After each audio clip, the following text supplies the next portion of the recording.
आओ शिवाजी, आओ हमारे गले लग जाओ. आणि खानानं दगा केला आणि खान महाराजांच्या मानेला दाबत होता आणि महाराजांनी त्याच्यावर कट्यारीचा वार केला. खानानं महाराजावर वार केला. एवढ्यात महाराजांनी त्याच्या पोटामध्ये बिचवा ढकलला. वाघनखाचा मारा केला. पोट फाडलं. खानाचा कोथळा बाहेर आला आणि खान पडला.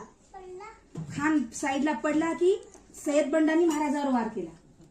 सय्यद बंडानी ऐक, सय्यद बंडानी महाराजांवर वार केला. मग तो वार कुणं चुकवला? जीवा महालाने चुकवला.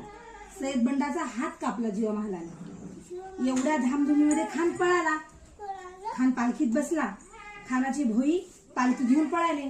तेवढ्यात महाराज संभाजी कावजीला म्हणाले, संभा पळ पळ, खानाचं मुंडकं काप.